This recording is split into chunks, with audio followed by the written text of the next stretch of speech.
श्री कृष्ण का जन्म कैसे हुआ? वसुदेव के 7वें पुत्र का क्या हुआ? क्या आप जानते हैं आधी रात को जन्म लेकर कैसे बालक कृष्ण ने बदल दी थी पूरे ब्रह्मांड की दिशा? इस लेख में पढ़िए भगवान श्री कृष्ण के चमत्कारी जन्म की कहानी, कैसे देवकी और वासुदेव के कारागार में जन्मे नंदलाल ने कंस जैसे अत्याचारी का अंत किया। जन्माष्टमी क्यों मनाई जाती है? कृष्ण जन्म की रहस्यमयी घटनाएं और उनसे जुड़ी आस्था व आध्यात्मिकता। जानिए श्री कृष्ण का जन्म कैसे और कहाँ हुआ।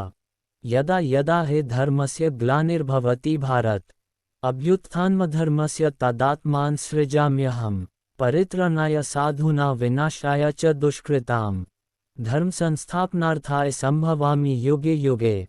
श्रीमद्भागवत गीता के इस श्लोक में भगवान श्री कृष्ण ने अपने अवतार का रहस्य बताया है।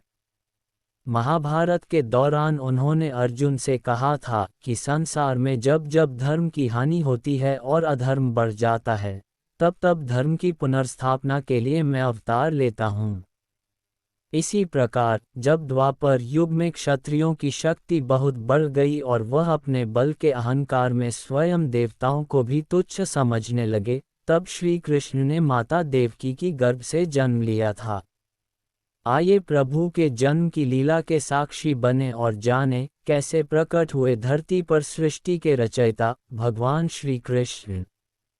द्वापर युग में उस वक्त मथुरा में एक दयालु राजा उग्रसेन का राज था। उनका पुत्र कंस अत्याचारी और लालची था, जिसे राजगद्दी का अत्यंत मोह था।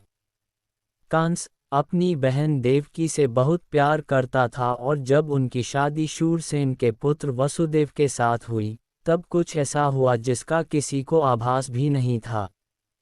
शादी के बाद जब कंस देवकी को विदा करने लगा, तभी एक आकाशवाणी हुई कि देवकी की 8वीं संतान ही कंस की मृत्यु का कारण बनेगी। ये सुनकर वह अपना आपा खो बैठा और अपनी बहन को उसके पति वसुदेव समेत कारागार में डाल दिया। कंस हर वक्त यही सोचता रहता कि देवकी की 8 संतानों में से आखिर कौन सी संतान उसका वध करेगी। ये सोचते हुए उसने एक एक करके देवकी की 6 संतानों को पैदा होते ही मार दिया। देवकी हर बार उसके सामने रोती गिड़गिड़ाती, लेकिन वह उसकी एक नहीं सुनता। ऐसा करते करते उनके 7वें संतान के जन्म का समय आ गया।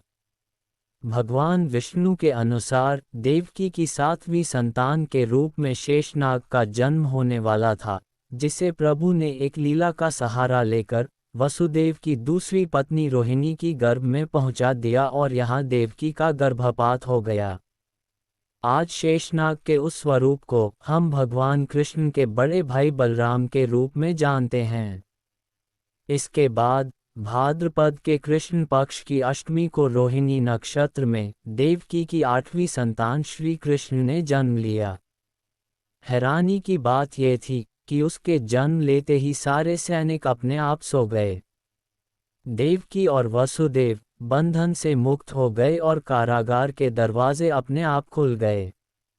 फिर एक आकाशवाणी हुई कि इस नन्हे बालक को गोकुल में नंद बाबा के घर छोड़ आओ, और वसुदेव ने भी ठीक वैसा ही किया। वह एक छोटी सी टोकरी में प्रभु को लिटाकर यमुना नदी पार करके उनको नंद बाबा और यशोदा मैया के पास छोड़ आए। उसी क्षण यशोदा ने भी एक पुत्री को जन्म दिया था, जो योगमाया थी। वसुदेव ने आकाशवाणी के अनुसार योगमाया को लाकर देवकी के पास सुला दिया। प्रभु की लीला देखिए कि अभी कुछ देर पहले जो पहरेदार सो रहे थे, अब वह जाग गए और कंस भी 8वीं संतान की खबर सुनकर दौड़ता हुआ कारागार में जा पहुंचा। मगर जैसे ही उसने योगमाया को हाथ लगाया, वो उसके हाथ से छूटकर हवा में चली गईं और बोली, हे दुराचारी कंस, मैं योगमाया हूँ। तुझे मारने के लिए भगवान विष्णु ने गोकुल में अवतार ले लिया है। तेरा अंत निश्चित है।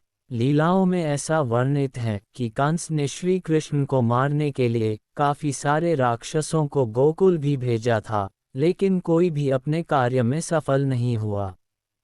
आखिर में भगवान श्री कृष्ण ने कंस का संहार किया और मथुरा वासियों को उसके आतंक से आज़ाद किया। ऐसे तो भगवान श्री कृष्ण का जीवन अनेक रोचक कहानियों और लीलाओं से परिपूर्ण है, लेकिन उनके जन्म का प्रसंग इतना सुंदर है कि सुनने वाले का रोम रोम हर्षित हो जाता है। प्रभु का जन्म हमें ये सीख देता है कि मनुष्य का जन्म और उसके जीवन का उद्देश्य सदैव ही निश्चित होता है, लेकिन उसके कर्म ही उसके जीवन की परिभाषा बदलते हैं। अतः लिखी हुई तकदीर को बदलने के बजाय अपना ध्यान कर्म पर लगाएं। अगर आपको श्री कृष्ण से जुड़ी हमारी ये लीला वृतांत पसंद आए हो, तो ऐसी ही और कथाओं को जानने के लिए जुड़े रहिए मेरे चैनल मज़ेदार कहानियाँ के साथ।